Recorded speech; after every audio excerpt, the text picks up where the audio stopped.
ओम शांति। आज 10 नवंबर 2023 की मुरली में किस प्रकार से हम सच्चे अर्थों में धनतेरस मनाएं, सिर्फ आज नहीं हर रोज, तो बाबा प्रेरित करते।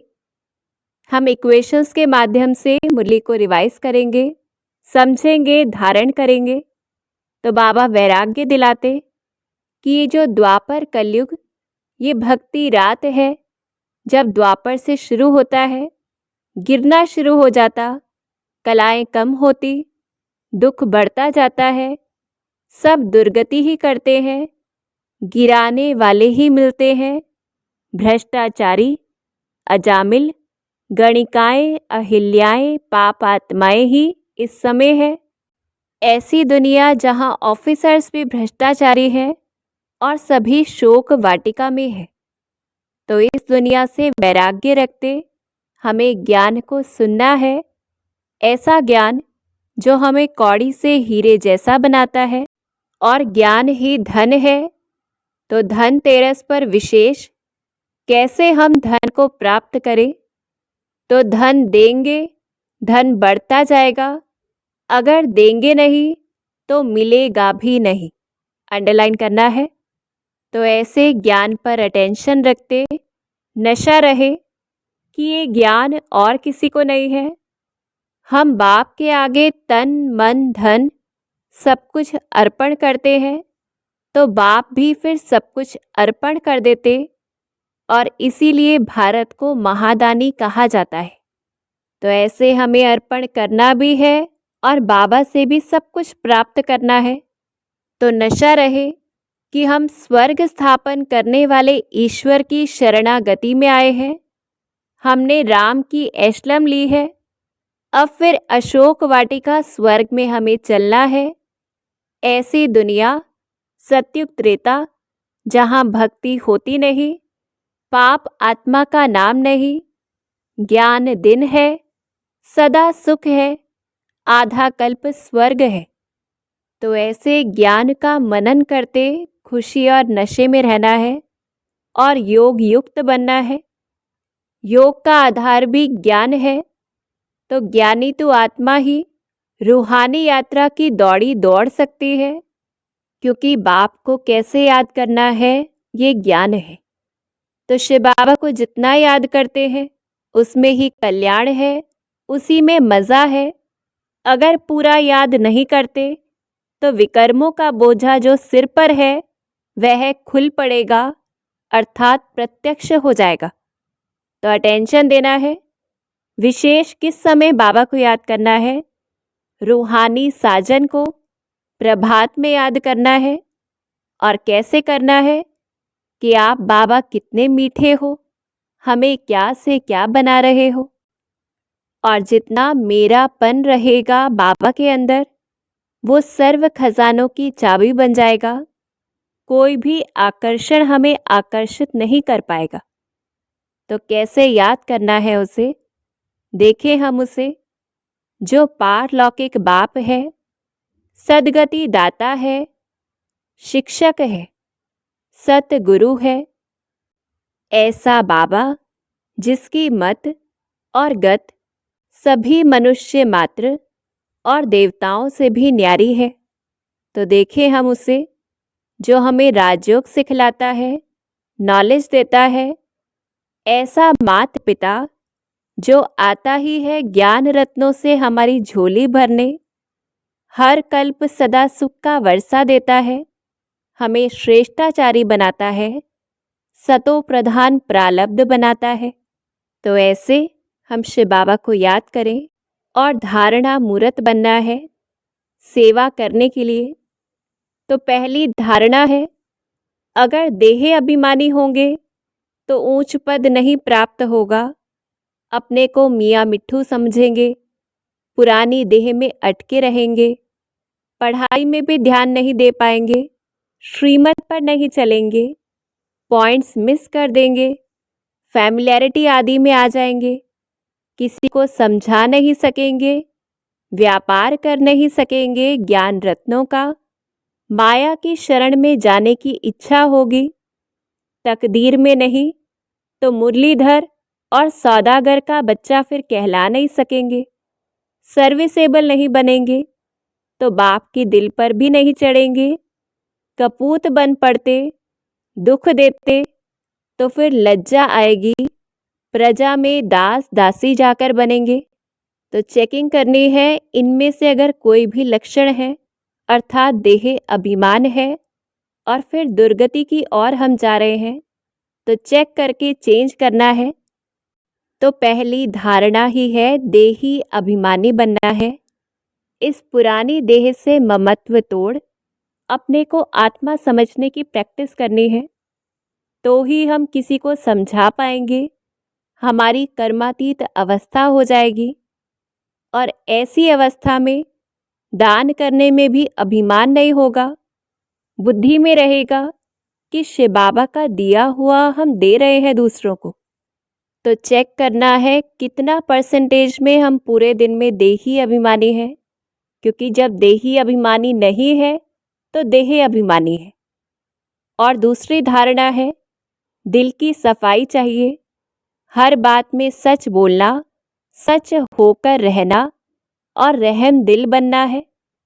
फिर तीसरी धारणा चाहिए कि कोई भी नुकसान होता है, खिटपिट होती है, अखबार में बीकेस के लिए कुछ गलत लिखा जाता है, कोई शरीर छोड़ देता है, हमें ज्ञान का हलवा खाना है, ड्रामा पर मजबूत रहना है कि कल्प पहले भी हुआ था, फिक्र की बात ही क्या है, साक्षी होकर खेल को देखना है, अवस्था सदैव हर्षित रहे। और चौथी धारणा चाहिए कि सदा मास्टर सर्वशक्तिमान अर्थात कोई भी शक्ति की कमी नहीं। तो क्या बन जाएंगे स्वराज्य सत्ताधारी कि हमारा खुद पर राज्य होगा, कर्म इंद्रिय जीत बन जाएंगे, आत्मा मन बुद्धि और संस्कार तीनों की मालिक बन जाती और तब ही विश्व की राज्य सत्ता प्राप्त कर सकते। तो ऐसे देही अभिमानी बन, रहम दिल बन, साक्षी भाव से, मास्टर सर्वशक्तिमान स्थिति से सेवा करनी है। तो बेहद के बाप का अविनाशी ज्ञान रत्नों का धंधा जितना हम करते, अविनाशी ज्ञान रत्न की सब पॉइंट्स धारण कर एक्ट में लाना है। अंडरलाइन करना है कि मुख्य है धारणा और उसे एक्ट में लाना है। बहुतों को दान करना भी है और धारणा करवानी है, तब कहा जाएगा मुरलीधर कि हमने मुरली को धारण कर लिया। और जितना मुरली को धारण करते, बाप के साथ मददगार बन जाते, बाबा की सर्विस करते, आप समान दूसरों को भी बनाते, सपूत बच्चे कहलाते, बाप के समान फिलैंथ्रोपिस्ट अर्थात महादानी बन जाते। तो देखना है कितना हम धारण कर रहे हैं और कितने मददगार बन रहे हैं, उतना ही सपूत बच्चे कहलाएंगे। और जितना महादानी बनेंगे तो हमें प्राप्तियां होंगी, सर्विस करते करते बहुत निर्माण बन जाएंगे, मान रहित रिफाइन बुद्धि हो जाती, होशियार सेल्समैन बन जाते और उनको ही भागीदार बनाया जाता, बाप को पसंद होते। ऐसे बच्चों से ही बाप राजी रहता, शिव बाबा के दिल पर चढ़ते, रुद्रमाला के नज़दीक बनते, तख्त के लायक बनते, ऊंच पद पाते। तो अंडरलाइन करना है, जितना महादानी बाबा के समान उतना ही शिव बाबा की दुआएं भी मिलती है, उसके दिल पर चढ़ते हैं, ऊंच पद पाते हैं। तो कैसे करनी है सर्विस? जैसे बाबा कहते कि बच्चे जैसे हो वैसे हो, संभालना ही है। तो जैसे बाबा हमें स्वीकार करते, हमें भी सभी को स्वीकार करना है, शक्तियों को लिफ्ट देनी है, उनका नाम बाला करना है, सर्विस का अच्छा चांस मिलता शक्तियों को। तो ये भी ड्रामा में राज है, हमें श्रीमत पर चलना है। कैसे हम सेवा करें? जैसे गीतों के द्वारा कर सकते हैं। पहले शिवाय नमः का गीत बजाना है, फिर मात पिता वाला, क्योंकि शिव बाबा की महिमा होगी तो मात पिता वाले गीत से समझेंगे कि वही मात पिता है।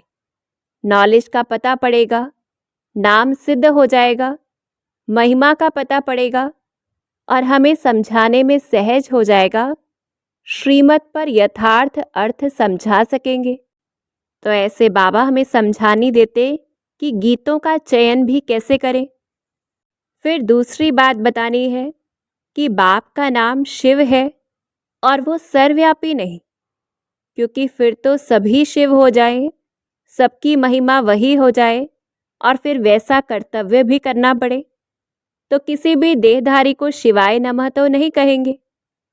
फिर तीसरी बात बाबा अंडरलाइन कराते कि पॉइंट्स तो बहुत मिलती हैं, गृहस्थ व्यवहार में रहने वाले बहुत सहज रीति से कोई को भी समझा सकते, मित्र संबंधियों के पास जाकर के समझा सकते, अपने घर को उठाना है, चैरिटी बिगिंस एट होम, कि अपने घर से दान की शुरुआत करनी है। तो प्रेरित करते बाबा कि झाड़ और गोले में भी दिखाया है कैसे कलाएं कम होती हैं। तो बहुत आसान है समझाना, समझाने के लिए बहुत पॉइंट्स भी मिलती हैं, साधुओं आदि को समझाने के लिए भी युक्तियां निकालनी है, बाप साधुओं आदि पर भी रहम करते ये बताना है, तो सभी वंडर खाएंगे।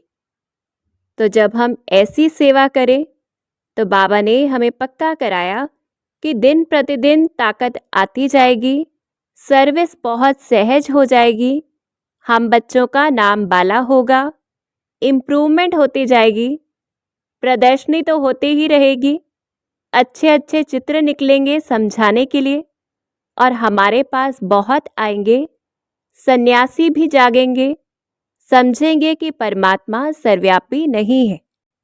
पर ये कब होगा? जब हम अभी सेवा करेंगे। और अगर हम फिर भी सेवा नहीं करते तो बाबा पक्का करा देते कि ये घुड़दौड़ है, जब भंबोर को आग लगेगी तो मनुष्य भी और बच्चे भी जागेंगे, परंतु उस समय टू लेट हो जाएगा और फिर पिछाड़ी में तो कितना दौड़ सकेंगे, अर्थात पुरुषार्थ नहीं कर सकेंगे। तो यही समय है पुरुषार्थ करने का, सेवा करने का, सपूत बनने का, बाप के दिल पर चढ़ने का, बाप समान फिलैंथ्रोपिस्ट महादानी बनने का।